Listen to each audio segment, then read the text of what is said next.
El límite planetario de este Pechacucha es la acidificación de los océanos y la situación regional son los incendios forestales en México en 2019. Posterior a explicar cada uno, el objetivo es dar a conocer la relación entre ambos puntos. Límite planetario, acidificación de los océanos.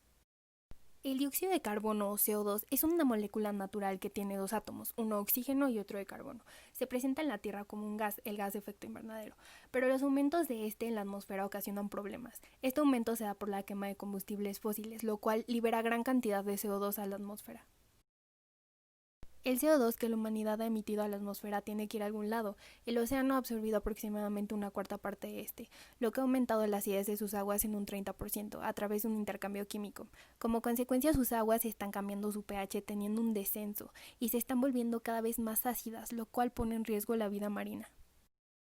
La absorción de CO2 por parte de los océanos posee un efecto regulador, ya que actúan como sumideros de carbono, reduciendo los impactos asociados al cambio climático. De acuerdo con Oceana, si los mares no tuvieran este papel, la concentración de dióxido de carbono en la atmósfera sería de 55% superior a la de los últimos 250 años. Los océanos han absorbido grandes cantidades de dióxido de carbono desde inicios de la revolución industrial. Esta creciente cantidad de CO2 en los océanos es la causante del proceso de acidificación.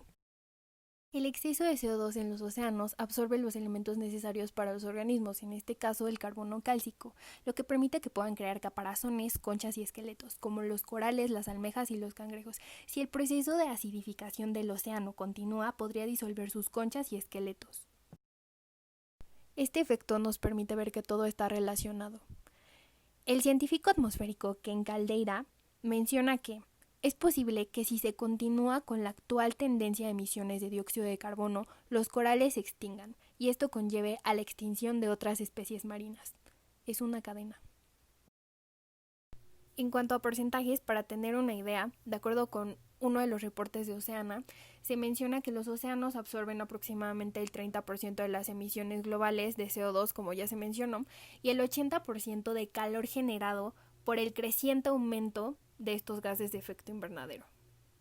Investigaciones, proyectos y observaciones que se ha hecho en el océano abierto durante los últimos 30 años, se ha mostrado una clara tendencia en la disminución del pH, lo que provoca la acidificación. De acuerdo con la UNESCO, esta acidificación de los océanos continúa y los niveles de pH global siguen disminuyendo. Situación regional: incendios forestales en México 2019. Proteger y conservar los recursos naturales es una actividad de suma importancia para el desarrollo sostenible en todo el mundo.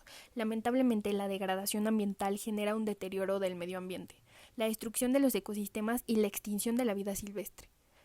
En México, uno de los grandes problemas son los incendios forestales. De acuerdo con la Secretaría del Medio Ambiente de la Ciudad de México, las consecuencias de los incendios forestales pueden ser devastadoras, ya que se interrumpen los ciclos naturales de los bosques, teniendo como efecto un aumento en los niveles de dióxido de carbono en la atmósfera, contribuyendo al efecto invernadero y al cambio climático. A nivel nacional se reporta que solo el 2% de los incendios forestales son originados por fenómenos naturales, y es que son las actividades del ser humano las que han causado la mayoría de los incendios forestales. No hay conciencia de la relevancia que tienen en las pérdidas ecológicas y los efectos que pueden causar en la atmósfera.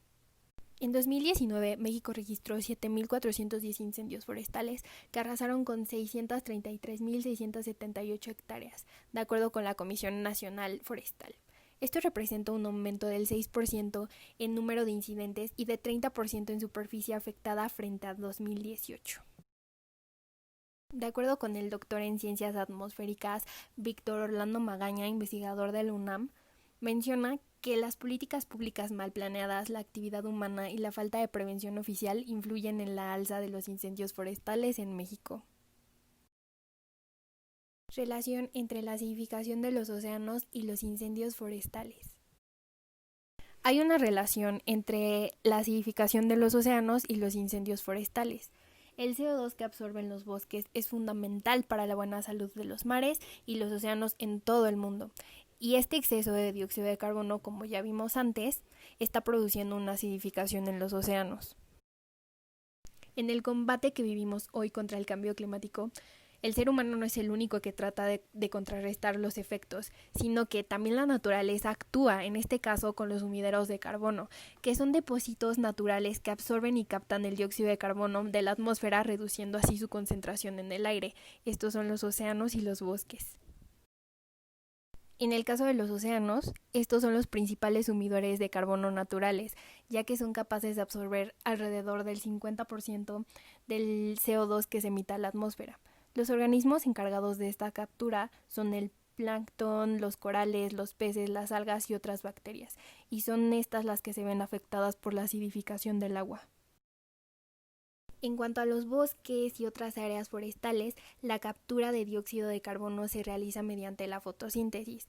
Y bueno, las especies vegetales son las encargadas de absorber este CO2 de la atmósfera, almacenan una parte del carbono y devuelven oxígeno a la atmósfera. Así es el proceso.